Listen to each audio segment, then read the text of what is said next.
Today is a freaking good day because I'm finally building up my brand new Rip Cycles Basic 29 frame. And if this frame looks familiar to you, it's probably because I already did an unboxing video where I showed this thing off a little bit, and more importantly, let you guys in the comments decide how I was gonna build it up. And I got dozens of really cool comments in there. Everything from building it up like a dirt jump bike to a full-on dual crown on the front. But one of the comments that I heard most often, and the one that probably makes the most sense in my head as well, is to actually just build it up with everything that I already have on my RSD Middlechild.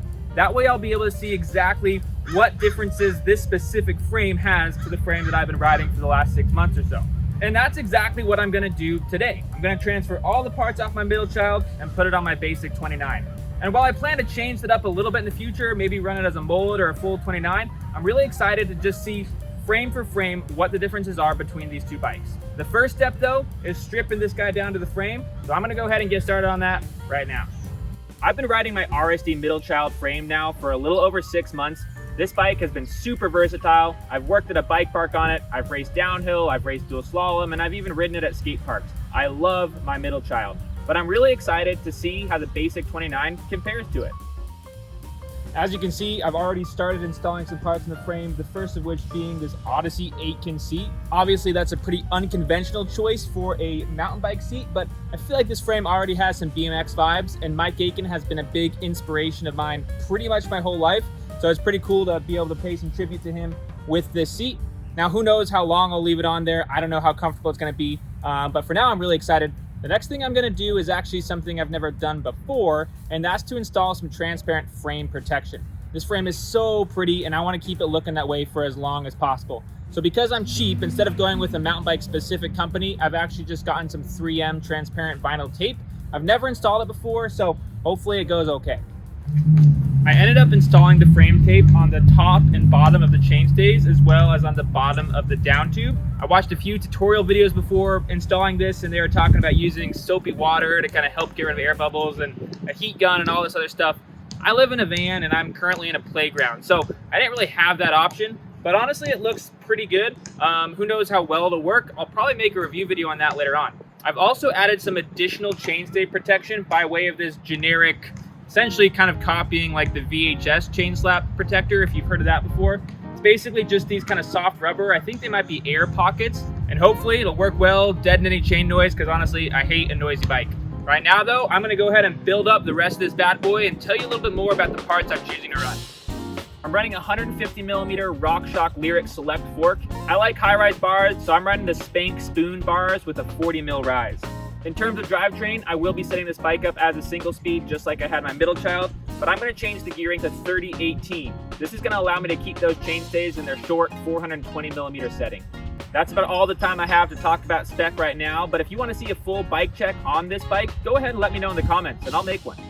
So as you can see, I just finished getting everything installed in here, except for, of course, the cranks. That's my next stop, is to head to the bike shop and have them take my bottom bracket off the RSD frame and pop it on here, because apparently my bottom bracket tool was for the wrong size bottom bracket. Overall though, I'm thrilled by how this thing is coming together. One of my favorite parts is how clean this cockpit is. I honestly feel like I've discovered poor man's Axis. You just run a single speed and no dropper post. But in all seriousness, I'm really excited about how this bike looks. It totally looks like a BMX bike, and that's what I was going for. But like I said a second ago, I'm gonna head to the bike shop right now, get the drivetrain installed, and then I'll be back one more time to show you the bike all built up. A few moments later. So bottom bracket has been swapped. I went ahead and put the cranks on. I actually got myself a new chain as well, as mine was getting a little worn, and this thing is officially done. And the more I look at this bike, the bigger my smile gets, because it seriously looks like somebody just took a BMX bike and kind of stretched it out a little bit. And that's kind of how I have it built up right now, with having it single speed and no dropper posts. My little brother Calvin actually made a comment on my recent kind of single speed review video that I did. And he said that basically I'm just trying to make every mountain bike more and more like a BMX bike. And I don't think you can get much closer than this setup I have right here. I can tell already that this frame feels probably a little smaller than I would typically like to take out on a long trail ride or ride real steep aggressive stuff in. Even though the reach is pretty dang close to my RSD Middlechild, it's got a bit of a slacker head tube angle and a lot steeper seat tube angle. So especially in that kind of seated pedaling position, this bike feels pretty cramped And so because of that, I think this bike's kind of ultimate final build will probably be like a slope duro hardtail. I'll run the brakes for doing bar spins, I'll keep the 27 5-inch wheels, and I'll have it be just a play bike.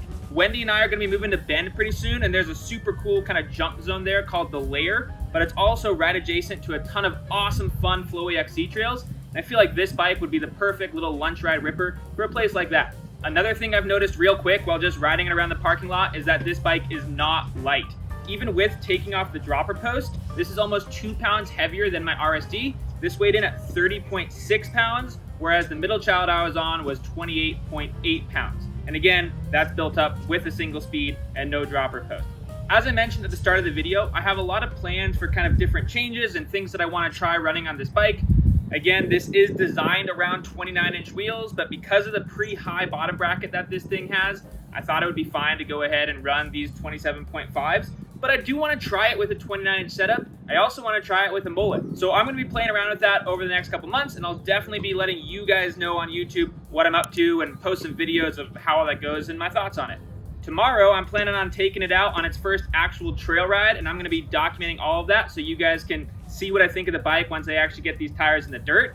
But right now, I found this really unique spot with all these cool rock ledges, so even though I don't have my helmet with me, I can't resist riding something like this. So I'm going to go ahead and play around that. If you could please go ahead and hit that like and hit the subscribe button. When you're finished with that, hop on your bike, go for a ride, and hopefully I'll see you out there.